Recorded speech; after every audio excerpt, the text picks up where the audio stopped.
دوی ته ووایه چې د جهنم اور هغه دغه ګرمۍ نه ډېر زیات سخت او اوس د دوی وخاندې لږ شانتي بیا به ډېر زیات وجاړي او چې کله تاسو ته مسلمانانو ته فتح او غلبه حاصل شي او واپس دوی دغه خپل علاقې ته راشي نو یو ډله د منافقینو دوانو جهان سردار خواته راضي او ورته وی چې مونږ ته اجازه راکا چې مونږ هم تاسو سره د جنگ د پاره اوزو الله رب کائنات فرمایل زما محبوب پیغمبر دوی ته وایا تاسو هرگز مونږ سره نشي وته د جنگ د پاره ځکه چې تاسو منافقت او نفاق ښکار شو او همیشه د پاره مونږ سره د دشمن مقابله ته نشي تللی نو څنګه چې په اول ځل تاسو کې ناستې د ناستو خلکو سره اوسم کېنی او بیا نبی کریم صلی الله علیه وسلم ته د رئیس المنافقین د جنازي د مانځ کولو نه بعد د حضرت عمر فاروق رضی الله تعالی عنہ د رائے مطابق چې هغه دا مشوره ورکړې و چې یا رسول الله عبد الله بن ابي رئیس المنافقین د جنازي منځو مکه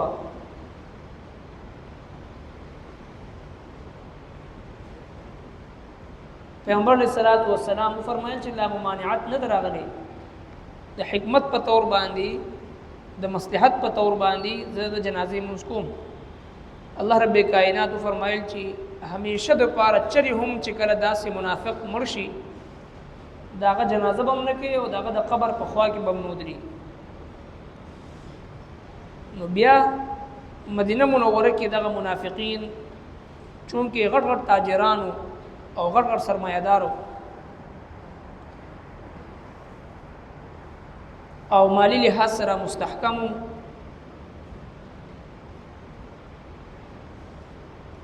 بعض خلکو زموږ ته دا خبر راتل چې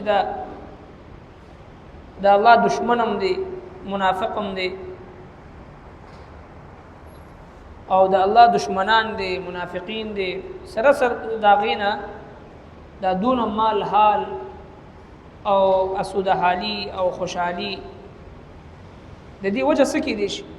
یو طرف ته منافق هم دی د الله د پیغمبر دشمنان دی د الله د دین دشمنان دی او یو منټ د الله د دین خلاف په سازش کې تیری داغي باوجود مالی لحاظ سره مستحکم دی اسود حال دی او ظاهری طور باندې خوشاله دي دغه چې کوم خیال او ګمان د یو مسلمان زړه کې راتلو الله تبارک وتعالى داغي جواب ارشاد فرمایل بظاهر نبی کریم صلی الله علیه وسلم ته خطاب دی خو په حقیقت کې مونږ او تاسو ته او قیامت پر راتلون کې مسلمانانو ته دعوت فکر دی چې تاسو د کافرانو په مال په دولت په اولاد او ظاهری د دوی چمک دمک او ظاهری د دوی دا ګرځیدل عيش او عشرت او عیاشي د دینه متاثر کېږي ما ظاهرا خو تاسو ته دوی ژوند ډېر ښکلی ښکاري خو په حقیقت کې د دوی دا ژوند انتهایی را تنګ دی دوی د خپل ژوند نه تنګ نو الله تبارک وتعالى فرمایل چې د دوی د مال د اولاد کثرت د تاسو په تعجب کې نه اچي ولا تعجبك او په تعجب کې دنا چوي تعالی را اموالهم مالون د دوی او اولادهم او اولاد د دوی انما يريد الله بشک غواړي الله جل شانه ان يعذبهم چې عذاب ورکړي دوی ته فی الدنيا په دنیا کې وتزهق انفسهم او روحنا د دوی وهم کافرون او دوی کافر وي د دوی د ظاهری مال اولاد نه تاسو تعجب کې مپریوزي ځکه مال چې څومره زیاتېږي د مالدار دشمنان چې دغه زیاتېږي او بل طرف ته دین دی علم دی علم چې څومره زیاتېږي نو دوستان زیاتېږي مال چې څومره زیاتېږي نو دشمنداران د زیاتېږي دشمن د زیاتېږي آی روز مونږ تاسو دا واقعات ګورو اورو د مال د پاره رور رولېږي بل رور قتل کی د مال د پاره اولاد رولېږي پلار قتل کی د مال د پاره پلار رولېږي اولاد قتل کی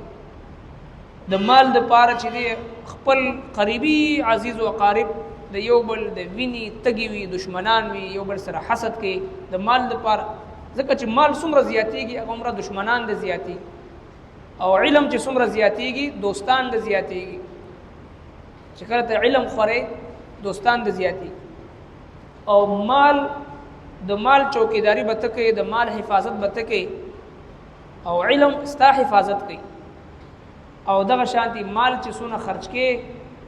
د دنیا په کارونو کې د دین د پاره نه دین د پاره چې څونه مال خرج کې د دین په لار کې د الله په لار کې عمر زیاتی او دنیا په لار کې چې څونه مال خرج کې مال کمیږي او علم چې څومره خرج کې علم زیاتیږي علم چې څومره خرج کوي علم زیاتېږي د مال خرج کولو سره مال کمی نو لہذا مال حفاظت به کوي او علم د بنده حفاظت کوي نو مال چې کله د الله او د الله د رسول د حکم مطابق ونه ساتل شي نو دا مال د انسان د لپاره د هلاکت ذریعہ جوړ شي انما اموالکم واولادکم فتنه بشک استاسو مالونه او استاسو اولاد تاسو د لپاره فتنه دي ازمیخ دي نو دغه مال چې کله په صحیح معنا باندې خرج نکړي شي او جمع کړي شي لکه د مار پیناستی او د الله په لار کې خرج کړي نه الله رب العالمین فرمایي چې قل ان کان هغه مال چې کوم مال تاسو نه خرج کوي والذین یکنزون الذهب والفضه ولا ينفقونها في سبيل الله هغه خلک چې سونا چاندي مال دولت جمع کوي د الله په لار کې نه خرج کوي فبشرهم بعذاب الیم دوی ته د دردناک عذاب زیری وره یوم یحما علیها فی نار جهنم فکم ورځ چې دغه مال ګرم کړي شي د جهنم په اور کې فتقوا بها جباههم وجنوبهم وظهورهم دغه مال باندې به د دوی تندي او داغلی شي ځکه چې کله به دوی ته وویل شي دا مال د الله په لار کې خرج کړي دوی به تندي را گونجي کړي نو اول به دا تندي او دا مخ دا به داغلی شي په جهنم اور باندې وجنوبهم وظهورهم او کله به مخ واړو کله به شا واړو ځان به پټو د مال د خرج کولو نه نو ځکه به د دوی مخ به وداغلی شي سینه به وداغلی شي دغه جهنم اور باندې به د دوی ملا وداغلی شي او دوی ته به ویل شي هذا ما کنزتم لانفسکم دا تاسو هغه مال دی چې کوم تاسو ځان لپاره ذخیره کړو فذوقوا ما کنتم تکنزون تاسو اوسه کوي دغه چې کوم تاسو ذخیره کړو د جهنم اور نو لہذا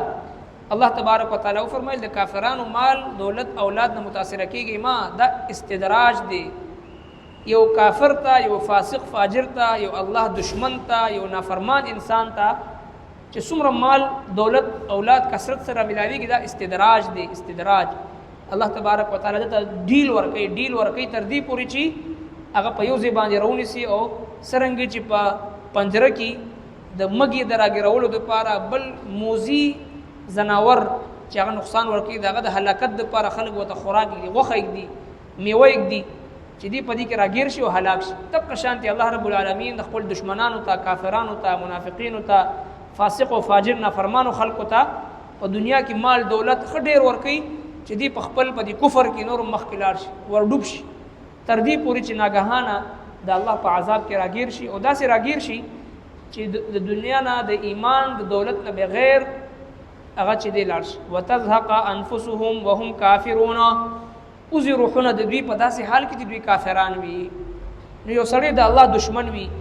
او د الله او د الله د رسول په دشمنی کې لګیا وي او بل طرف ته مال اولاد ورسره ډېری هغه نه متاثر کیږي نه بلکې مالداري سره دینداری چې کله وي نو دا کامیابی ده مالداري سره د الله جل شانه فرمانبرداری دا کامیابی ده مالداري سره عاجزی او تواضع دا کامیابی ده مالداري سره غرور او تکبر او بخل دا هلاکت دی نو هر یو مسلمان د پدې سوچو کې چې ما څومره مال چې دا څومره مال دی یا ایها الناس انتم الفقراء الى الله ټول انسانان د الله رب العالمین د در فقیران او محتاج دي رب کائنات چې په خپل فضل او کرم چې چاته سونه ورکړي دي د سوچو کې چې د الله مال داغه په لار کې څومره خرج کوم لګیایم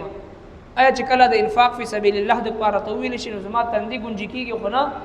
زما چرت ور سره خرابېږي خو نه په ما باندې دا انفاق فی سبیل الله بد خو نه لګي او چې کله مال خرج کوم زما زړه ور سره دردېږي خو نه نو دا علامت د نفاق دی. نو د مال او د دولت کثرت دا د الله تبارک وتعالى د رضامندۍ دلیل نه دی بلکې دا ازمایش دی امتحان دی ابتلا ده او د مال صحیح طریقې سره د هغې حق ادا کول د اصل کامیابی ده. ربنا تقبل منا انك انت السميع العليم وتب علينا انك انت التواب الرحيم.